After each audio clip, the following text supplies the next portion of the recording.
Hello guys, तो कैसे हैं आप सब लोग। Welcome back to my YouTube channel. आज मैं अपनी इस वीडियो में लेके आई हूँ लेडीज पैंट की कटिंग कैसे करते हैं। जो बिल्कुल बिगिनर्स हैं वो भी इस तरीके से करेंगे तो उनकी भी परफेक्ट फिटिंग आएगी।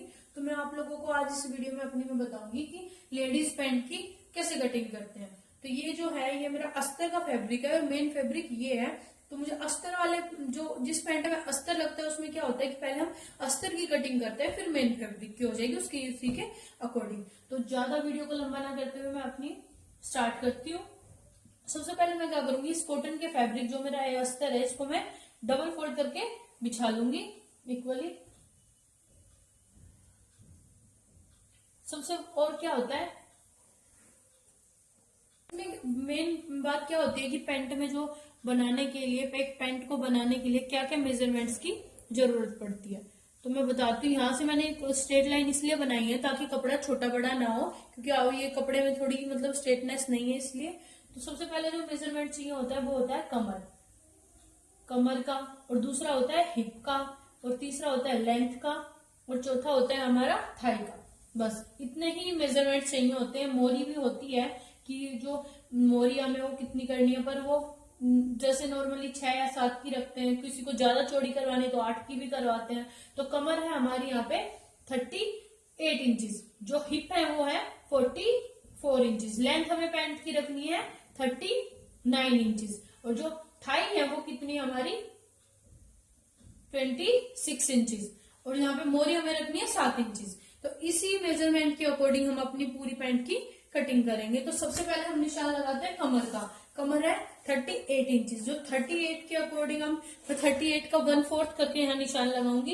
ये जो एक चीज का ध्यान रखें, जो बिगिनर्स होते हैं वो क्या करते हैं, यहाँ से इस पट्टी की कटिंग नहीं करते हैं और निशान लगा देते हैं। इससे क्या होता है कपड़े में खिंचाव आता है। तो इस हम ये साइड की जो किनारी है इसको हटा के फिर निशान लगाएंगे। तो यहाँ पे मैं 9.5 इंचेस पे निशान लगा रही हूँ कमर का। और उसमें क्या करता है कि ऊपर जो पैंट का आगे का पोर्शन होता है उसमें यहाँ पे प्लेटें बनती हैं, तो उसके लिए मैं 1 इंच एक्स्ट्रा लूंगी प्लेट के लिए। अब जो होता है हिप का क्या यूज होता है हमारी पैंट में कि क्रोच एरिया निकालने के लिए होता है। तो क्रोच एरिया हम इसका कितना निकालेंगे, जैसे किसी भी साइज का हैवी से हैवी साइज का अगर हमें क्रोच एरिया निकालना होता है तो उसके लिए क्या फॉर्मूला होता है कि जो हिप के साइज को हम किससे डिवाइड कर देंगे, 4 से। कि जो कुछ भी 50 या फिर 29, 28 कुछ भी हिप का साइज है उसको हम किससे डिवाइड कर देंगे, 4 से, और उसमें क्या प्लस कर देंगे 2 प्लस करते ही हमारा क्रोच एरिया आ जाएगा। तो 44 को डिवाइड करेंगे 4 से, ये आ गया 11, और प्लस 2 कर देंगे, ये आ गया 13 इंचेस। तो हमारा क्रोच एरिया यहाँ पे कितना आ गया 13 इंचेस। आई होप आप लोगों को समझ आ गया होगा कि क्रोच एरिया किसी भी साइज का कैसे निकालते हैं। तो अब यहाँ पे मैं निशान लगाऊंगी 13 इंचेस पे। इस लाइन को भी मैं स्ट्रेट कर लूंगी बिल्कुल।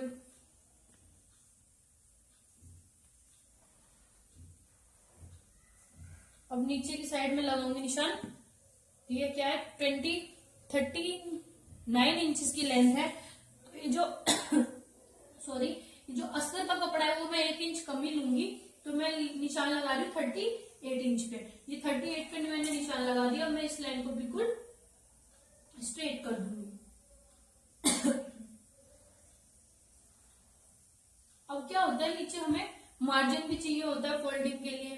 तो फोल्डिंग के लिए मार्जिन कितना लेना है, 2 इंच का। तो यहाँ मैंने 2 इंच का यहाँ मार्जिन ले लिया है। अब उसके बाद क्या होता है, यहाँ हम निशान लगाएंगे थाई का। तो थाई कितनी हमारी 26 इंचेस, और 26 का हाफ करेंगे तो ये आ जाएगा 13 इंचेस। ये 13 इंच पे मैंने निशान लगा दिया। ऊपर मैंने 1 इंच एक्स्ट्रा लिया था ताकि यहाँ प्लेटें लगा सकूं। आई होप आप लोगों को ये सब चीजें समझ आ गई होंगी। उसके बाद क्या करते हैं, हमें इस लाइन को यहाँ ज्वाइन करना होता है, लेकिन डायरेक्ट हमें यहाँ ज्वाइन नहीं करना होता, क्योंकि हमें पीछे कर्व देना होता है, आसन की गोलाई देनी होती है। तो हम क्या करेंगे, 2 इंच अंदर की साइड आएंगे, और इस वाले पॉइंट को जो ये 1 इंच छोड़ने के बाद है, इस वाले पॉइंट को हम इससे मिला देंगे। अब यहाँ से हम क्या करेंगे, स्ट्रेट करेंगे, और यहाँ से आसन की गोलाई देंगे। ये गोलाई जितनी कम होगी उतना आसन में खिंचाव कम आएगा। तो यहाँ से मैं इसकी गोलाई देती हूँ। ये आप लोग देख सकते हैं मैंने बहुत ज्यादा मतलब करके गोलाई नहीं दी है, सिंपल सी गोलाई दी है हल्के हाथ से, ताकि मेरे आसन में खिंचाव कम आए। अब यहाँ से क्या होता है, जो पैंट में आपने देखा होगा साइडों में से पैंटें चढ़ती है नॉर्मली, तो उसका क्या होता है, हम जो आगे का पार्ट होता है उसे 1 इंच डाउन लेते हैं। और पीछे के पार्ट में भी मैं आप लोगों को अपनी आगे वीडियो में बताऊंगी कि पीछे के पार्ट में क्या चेंजेस करने होते हैं, सब कुछ बताऊंगी मैं आप लोगों को इस वीडियो में। तो ये 1 इंच यहाँ से हम हिप की साइड से हम 1 इंच यहाँ से डाउन कर देते हैं। अब हम निशान लगाएंगे प्लेट का। जो प्लेट लगती है वो 1 इंच की लगती है, क्योंकि हमने मार्जिन भी 1 इंच का लिया था। तो यहाँ से हम लेंगे 4 इंच पे, तो इसकी लेंथ भी कितनी रखेंगे, 4 इंचेस। तो यहाँ से इसको स्ट्रेट करके जो हमें ये करनी है 1 इंच, मतलब 1 इंच की इसकी चौड़ाई रखनी है। तो यहाँ से आधा इंच इस साइड और आधा इंच इस साइड हो गया। ये हमारा हो गया प्लेट का निशान। अब सेम ही चीज एक पोर्शन पे भी और दूसरे पे भी हम दोनों को प्लेट लगानी है, सिर्फ फ्रंट पोर्शन में लगेंगी ये प्लेटें। अब उसके बाद क्या होता है, यहाँ से थाई थी हमारी 13 इंचेस, तो सेम यहाँ से हम लगा लेंगे 13 इंचेस पे निशान। ये मैंने 13 इंच पे निशान लगा लिया है। अब क्या करते हैं, यहाँ पे 13 का हाफ करते हैं। तो ऐसे ही मैं इंची टेप को ऐसे फोल्ड करूंगी, ये 13 का हाफ ये आ गया मेरा 6.5 इंच पे। तो 6.5 पे अब मैं यहाँ निशान लगा दूंगी। और अब हमें क्या करना होता है, जैसे मेरी इसकी मोरी है, पैंट की मोरी है 7 इंचेस, तो यहाँ से अब मैं 7 इंचेस पे इंची टेप को फोल्ड करूंगी और बिल्कुल इसका सेंटर निकाल के इस सेंटर का जो पॉइंट है उसको इस पे रखूंगी। जो हमने 13, ये बात समझने की थोड़ा ध्यान से समझिएगा सब लोग, जो मैंने पूरा 13 का जहां थाई थी उतना ही निशान नीचे लगाया है और फिर मैंने उसको सेंटर निकाला। अब इस सेंटर से मैं निशान लगाऊंगी किसका, जो हमारी मोरी होती है। तो मेरी मोरी है 7 इंचेस की, तो मैं इसको अब निशान लगाऊंगी 3.5 इंच पे। इस साइड में मैं निशान लगाऊंगी 3.5 इंच पे। अब ये निशान लगाने के बाद इनको स्ट्रेट करके, ये जो मेन होते हैं कि कटिंग में, पैंट की कटिंग में जो स्केल चाहिए होता है, इसे बोलते हैं कर्व पैंट स्केल। तो इसका मेन यूज क्या होता है, यहां से मैं रखूंगी इसको और इससे मैच करूंगी, जो इधर का पार्ट है उससे मैच करूंगी। कुछ लोग ये मत सोचना कि कपड़ा बचाने के लिए हम यही कर देते हैं सीधी, नहीं, फिर पैंट की नीचे से शेप नहीं आती। तो इसलिए मैं इसको पहले यहाँ देखो बड़े आराम से किनारे से बचा के, क्योंकि किनारी मुझे हटानी अलग, इससे खिंचाव आता है पैंट में। तो अब मैं यहाँ से इसको निशान लगा दूंगी। अब सेम इसी साइड रखूंगी।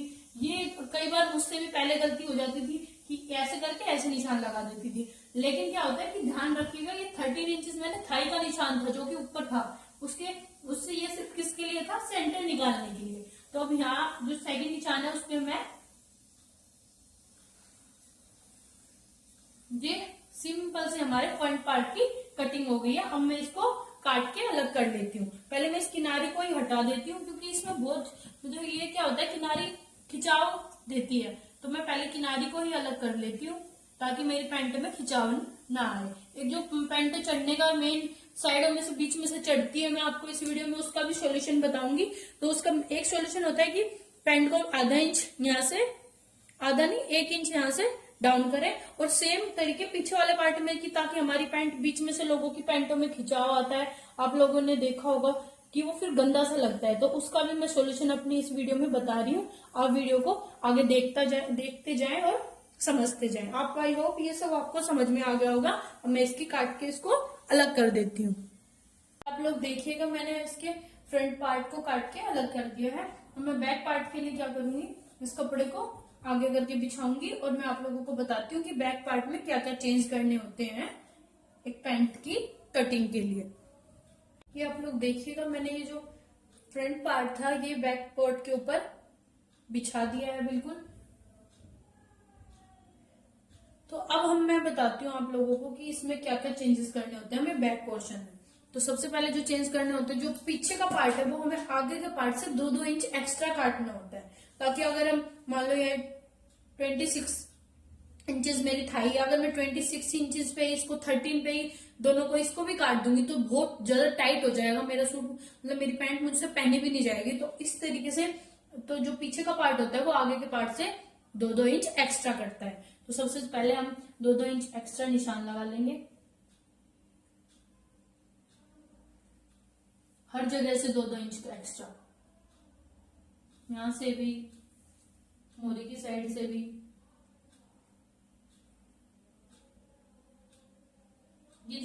ये थोड़ा छोटा पड़ रहा था तो इसलिए मैंने जोड़ का कपड़ा रखा है, मतलब जोड़ का कपड़ा क्या एक्स्ट्रा कपड़ा रखा है, बाद में मैं इस पे सिलाई मार के इसे पक्का कर दूंगी। तो यहाँ से हमने 2-2 इंच एक्स्ट्रा रखा और इसको मैं इस कर्व स्केल की हेल्प से ऐसे मिला दूंगी। अभी मिलाने के बाद जो होता है ऊपर का बताती हूँ आप लोगों को। एक चीज का ध्यान रखिएगा कि ये जो पीछे 2-2 इंच हमें बढ़ाना होता है, ये सिर्फ इसी साइड से बढ़ाना होता है, हिप की साइड से। हमें कभी भी आगे की साइड से इसे नहीं बढ़ाना होता। आगे की जो शेप होती है पैंट की वही इसी शेप से काटना होता है। अब यहाँ से जो यहाँ पे हम कितने इंचेस एक्स्ट्रा लेंगे, यहाँ से हम लेंगे 3 इंचेस या 2.5 इंचेस। जो हैवी साइज होता है उसमें हम 3 इंचेस ले लेते हैं, वरना नॉर्मली हम 2.5 इंचेस एक्स्ट्रा लेंगे तो हमारे आसन में बिल्कुल भी खिंचाव नहीं आएगा, हमारी पैंट कहीं से भी नहीं चढ़ेगी। तो यहाँ से भी पहले मैं क्या लेती हूँ 2 इंच एक्स्ट्रा, पूरे यहाँ से यहाँ तक 2 इंच एक्स्ट्रा लेती रहूंगी और इसको हम जाके मिला देंगे इस पॉइंट पे। ये मिलाने के बाद यहाँ से हमें क्या करना होता है 3 इंच एक्स्ट्रा या फिर 2.5 इंच एक्स्ट्रा, ताकि हमारे आसन में बिल्कुल भी खिंचाव ना आए। और जो बीचों में से पैंट चढ़ती है उसका मेन प्रॉब्लम होती है लोगों को पैंटों में, तो इसमें इसका मेन सॉल्यूशन यही है कि यहाँ से हम इसको 3 इंच या 2.5 इंच एक्स्ट्रा कर देंगे। आगे से ही पीछे से ही करना है, आगे से हमें नहीं करना। तो पीछे से करते हुए मैं आगे इसको इसमें मिला के दिखाती हूँ आप लोगों को। ये देखिएगा कुछ भी नहीं है पैंट कटिंग में, बिल्कुल सिंपल है। बस आपको एक बारी तरीका आ जाए तो बिल्कुल आसान हो जाती है सारी चीजें हमारे लिए। ये आप लोग देख सकते हैं मैंने अपनी पूरी पैंट की कटिंग कर दी है। अब इन्हीं पार्ट्स, इन्हीं जो मैंने निशान लगाए इनके ऊपर मैं कटिंग करूंगी। ऊपर एक चीज तो यहाँ रह ही गई कि ये हमें आसन की यहाँ पे पीछे भी गोलाई देनी है। बिल्कुल आराम से ये मैंने इसकी गोलाई दे दी है। अब ये मेरी पैंट के आगे की और पीछे के दोनों पार्ट्स की कटिंग हो गई है। अगर आप लोगों को मेरी वीडियो अच्छी लगी हो तो प्लीज मेरी वीडियो को लाइक करें, मेरे चैनल को सब्सक्राइब करें एंड फॉलो फॉर मोर।